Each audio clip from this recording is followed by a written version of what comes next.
Today we're talking about planting seeds of inspiration. And did you get some seed packets when you came in? Well, you were supposed to get some seed packets. Thank you, Cheryl. Yes, thank you, Cheryl. You will get some seeds. So I love this little reading. It's from Thomas Ellsworth, and he said, "So we were lying on our backs on the grass in the park next to our hamburger wrappers, my 14-year-old son and I, watching the clouds loiter overhead, when he asked me, 'Dad, why are we here?' And this is what I said. I've thought a lot about it, son, and I don't think it's all that complicated. I think maybe we're here just to teach a kid how to bunt or eat sunflower seeds without using his hands. We're here to tie the perfect fly, make the perfect cast, catch absolutely nothing, and still call it a perfect morning. I don't think the meaning of life is gnashing our bicuspids over what comes after death, but tasting all the tiny moments that come before it. We're here to be there when our kid has 3 goals and an assist, and especially when he doesn't. None of us will find ourselves on our deathbed saying, 'I wish I'd spent more time on the Hibbings account.' We're going to say, 'That scar? I got that scar stealing a home run from Consolidated Plumbers.' See, grown-ups spend so much time doggedly slaving toward the better car, the perfect house, the big day that will finally make them happy, when happy just walked by wearing a bicycle helmet 2 sizes too big for him. We're not here to find a way to heaven. We're here to realize the way is heaven. Does that answer your question, son?" And he said, "Not really, Dad." And I said, "No?" And he said, "No, what I meant is, why are we here when Mom said to pick her up 40 minutes ago?" But I actually thought that was some pretty doggone good stuff in there. And I think stuff that helps us all just to take a moment and to think about, are we really being present in the joy of this journey called life? So today we are talking about planting seeds of inspiration, and you've got your packet of sowing seeds of inspiration. It was shared with me that it would be best to wait until Mother's Day to plant those, although I do see some pretty good weather ahead in the next week. We're going to talk about this through sharing laughter, through raising joy levels, and overall acts of goodness. Now, I went to Webster and I looked up the word inspire.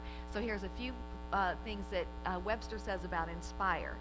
It's to fill with animating, quickening, or exalting influence. It's to fill or affect with a specified feeling or thought, and it's to influence or to compel.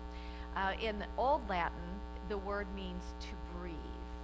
We've heard that before. To inspire means to breathe. And so today we're looking at planting seeds of inspiration as breathing joy through our influence into the world at large. So the way that we can sow seeds of inspiration is to breathe joy through our influence into the world at large. And this, my friends, this is one of the greatest gifts that we can give the world, is to give this world, to influence it with joy and with everything that joy is about. We need more of this in our world, and less of the craziness and less of the drama, and really be focused on increasing that joy level.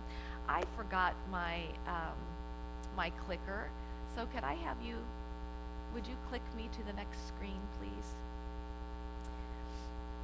There's a quote that says, "All the flowers of all the tomorrows are in the seeds of today." I love that. All the flowers. And even as we look at our little seed packets, we know that all the flowers of tomorrow, they're in those seed packets. And next one. And why are we here? Jesus said, you can click. John 15:11, "I came that my joy may be in you, that your joy may be full." And if you'll click one more time, no, it's not, but that's okay. You guys can click me. Last week, Margaret Page came up to me. She was so excited, and she said, I want to give this to you. And she knew that I was going to talk about laughter and joy this week. And I love this picture of Jesus laughing, because most of the time, when we see pictures of the great teacher, we see a very serious picture of him. And this, he talked about joy a lot. I came that my joy may be in you, that your joy may be full. And he probably didn't say it, I came that my joy may be in you and your joy will be full. I have a feeling not.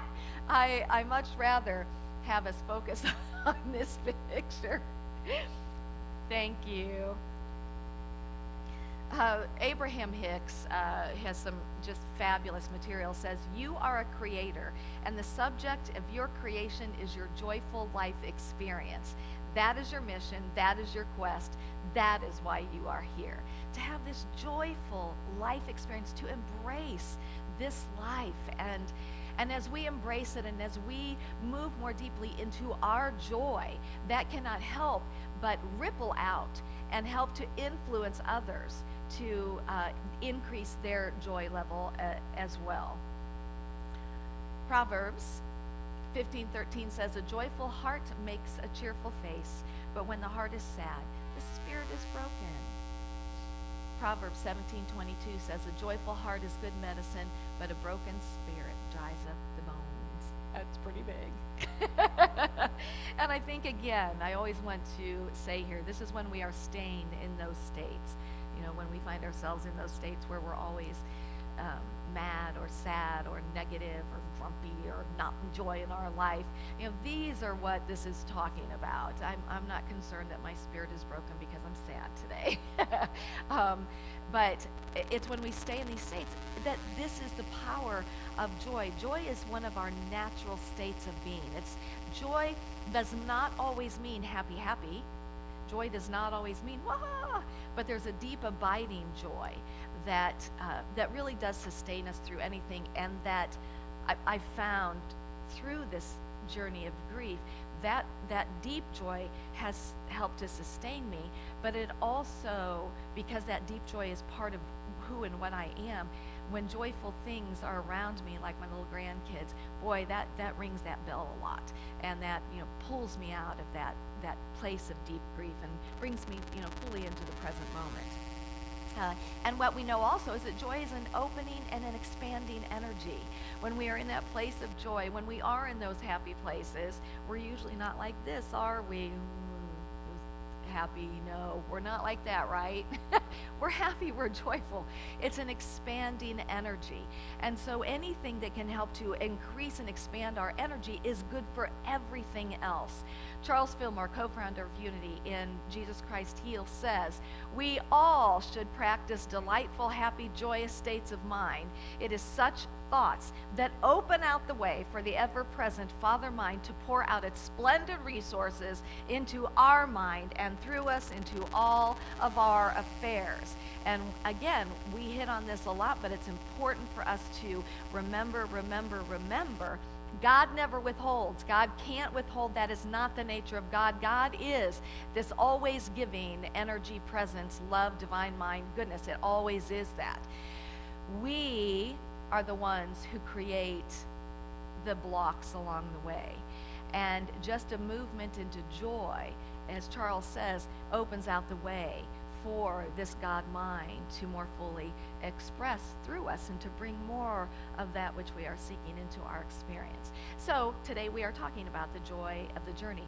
And as we look at our lives, how many of us have goals, destinations? Of course we do. That's the natural forward evolution of life, that we have these. I'm assuming most of us do have. Whether it's I'm going to clean the kitchen, or I'm going to move to another house, whatever it is, we have these goals or these destinations. But as we look around, many times what we find is that these goals or these destinations actually become the focus of our journey. And because they become the focus, many times we miss we miss the joy of the journey along the way. I have recently been looking at artwork, and so I've been looking at framed photographs of like the beach, or just great artwork of sandals, or of a palm tree, and I love all that. And at the same time, I recognized and realized that it's important for us, if we're putting this in our environment, to not make that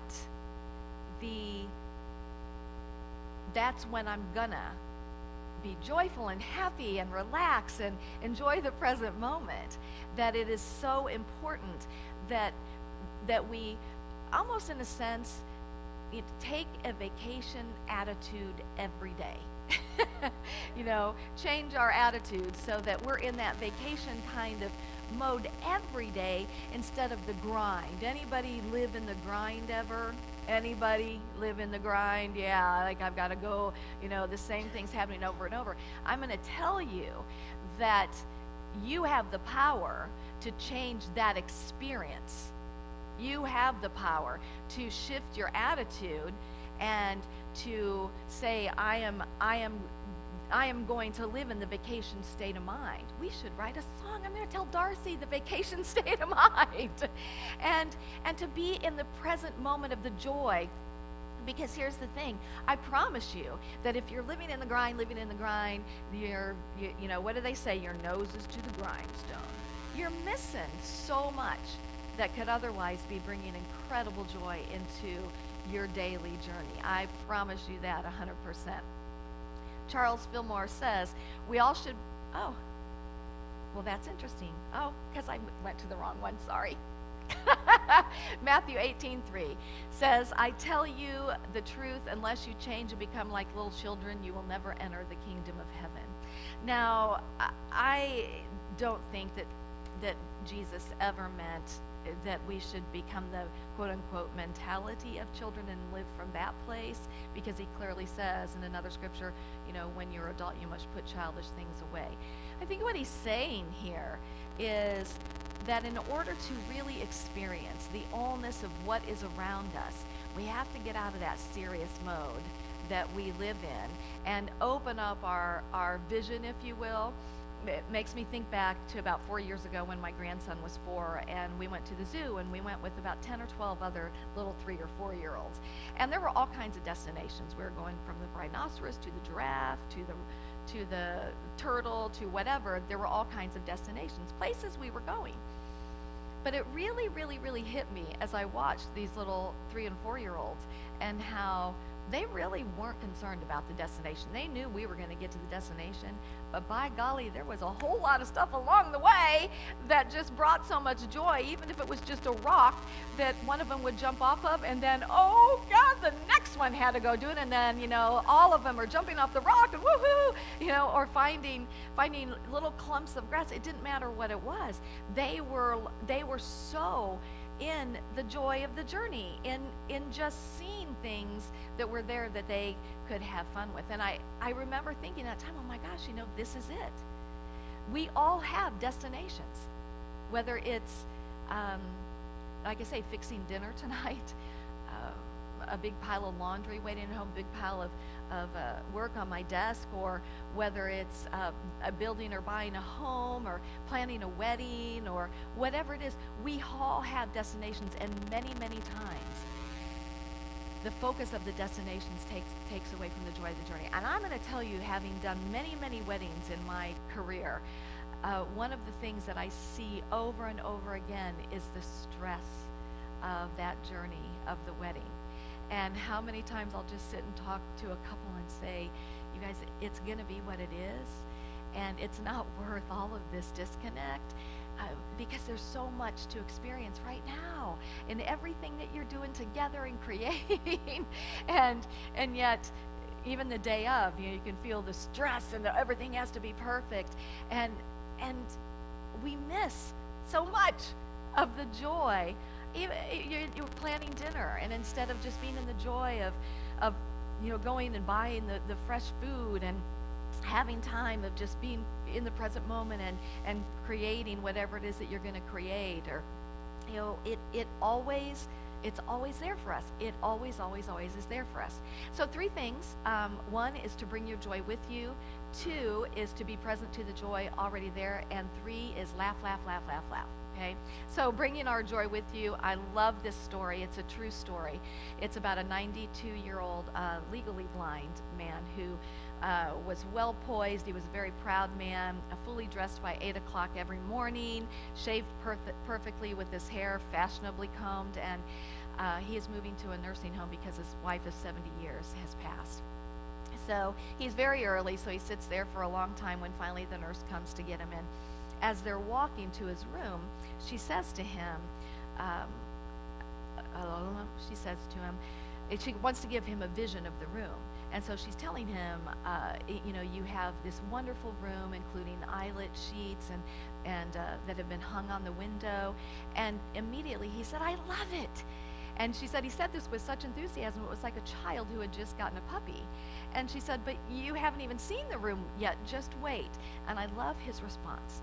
He said, "That doesn't have anything to do with it. Happiness is something you decide on ahead of time. Whether I like my room or not doesn't depend on how the furniture is arranged. It's how I arrange my mind. I already decided to love it.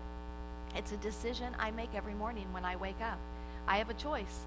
I can spend the day in bed recounting the difficulty I have with the parts of my body that no longer work, or get out of bed and be thankful for the ones that do." And I thought, what a powerful, powerful message.